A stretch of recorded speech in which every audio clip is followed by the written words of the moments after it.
সুরাইয়া অবাক হয়ে তার ছেলের দিকে তাকিয়ে আছে। ছেলের নাম ইমন। বয়স 5 বছর 3 মাস। মাথা ভর্তি কোঁকড়ানো চুল, লম্বাটে ধরনের মুখ। মাঝে মাঝে সেই মুখ কোনো এক বিচিত্র কারণে গোলগাল দেখায়। আজ দেখাচ্ছে। ইমন তার মায়ের বিস্মিত দৃষ্টির কারণ ধরতে পারছে না। সে ভুরু কুঁচকে মায়ের দিকে তাকিয়ে আছে। ভুরু কুঁচকানোর এই বদ অভ্যাস সে পেয়েছে তার বাবার কাছ থেকে। ইমনের বাবা হাসানুজ্জামান অতি তুচ্ছ কারণে ভুরু কুঁচকে ফেলেন। সে কুঁচকানো ভুরু সহজে মসৃণ হয় না। সুরাইয়া বলল, ইমন একটা কাজ করো, আমার শোবার ঘরে যাও, ড্রেসিং টেবিলের আয়নার সামনে দাঁড়াও, দাঁড়িয়ে সুন্দর করে একটা হেসে আবার আমার কাছে চলে এসো। ইমন বলল, কেন? আমি যেতে বলছি এই জন্য যাবে, সব কিছুতে কেন কেন করবে না। ইমন সরু গলায় বলল, সব কিছুতে কেন কেন করলে কি হয়? সুরাইয়া বিরক্ত গলায় বলল, খুব খারাপ হয়। বড়রা কোনো কথা বললে কেন কেন না বলে সেই কথা শুনতে হয়। তোমাকে আয়নার সামনে যেতে বলেছি, তুমি যাও। আয়নার সামনে দাঁড়িয়ে খুব সুন্দর করে হাসবে, মনে থাকে যেন। হাসলে কি হবে? হাসলে খুব মজার একটা ব্যাপার হবে। ইমন আয়নার দিকে যাচ্ছে। খুব যে আগ্রহের সঙ্গে যাচ্ছে তা না। আয়নার সামনে দাঁড়িয়ে হাসলে মজার কিছু হবে বলে তার মনে হয় না। বড়রা যে প্রায় অর্থহীন কথা বলে এ সত্য ধরতে শুরু করেছে সে। ইমন আয়নার সামনে গেল। ঠোঁট টিপে ভুরু কুঁচকে নিজের দিকে তাকিয়ে রইল। মা হাসতে বলেছেন, না হাসলে মজার কিছু ঘটবে না। কাজেই সে সামান্য হাসল। এত সামান্য যে ঠোঁট পর্যন্ত ফাঁকা হলো না। মজার কিছুই ঘটল না। ঘটবে না তা সে জানত।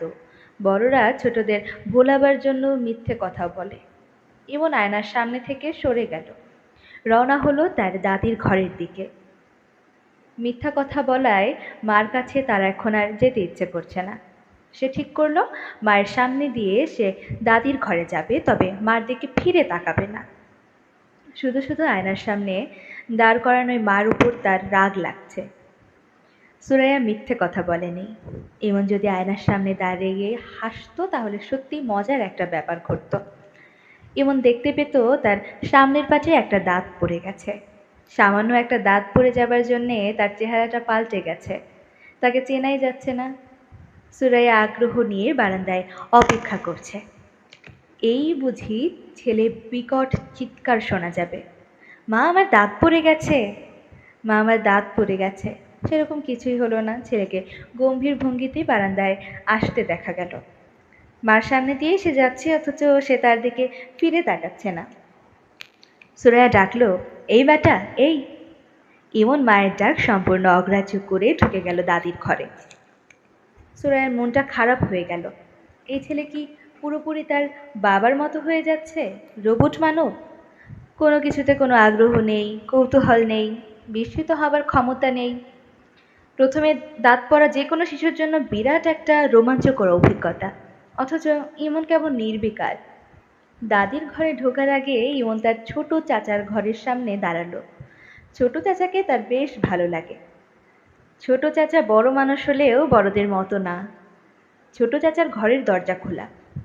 তিনি ইমনকে ডেকে ডাকলেন, এই যে মিস্টার স্ট্রংম্যান, শুনে যা। ইমন তখন আর ঘরে ঢুকতে ইচ্ছে করলো না। সে রওনা হলো দাদির ঘরের দিকে। ইমনের ছোট চাচা ফিরোজ ঘর থেকে বের হলো। সুরাইয়ের কাছে গিয়ে হাই তুলতে তুলতে বলল, ভাবি একটু চা খাও তো। ফিরোজ বেশ কয়েকদিন ধরে জ্বর চলছে। তার চোখ লাল। শেভ করেছে না বলে খোঁচা খোঁচা দাড়িতেও তাকে অনেক ভয়ঙ্কর লাগছে। অসুখ বিসুখ তাকে খুবই কাবু করে। এই কদিনের জ্বরই এসে শুকিয়ে চিমসা হয়ে গেছে। সুরাইয়া বলল, তোমার জ্বরের অবস্থা কি? জ্বরের অবস্থা জানি না ভাবি, আমার জল বসন্ত হয়েছে বলে মনে হচ্ছে। শরীরে গোটা গোটা কি যেন উঠেছে। বলো কি, চিকেন পক্স হয়েছে? ফিরোজ হাসি মুখে বলল, হয়েছে, এবং আমি অত্যন্ত গুরুত্বপূর্ণ একটা সিদ্ধান্ত নিয়েছি।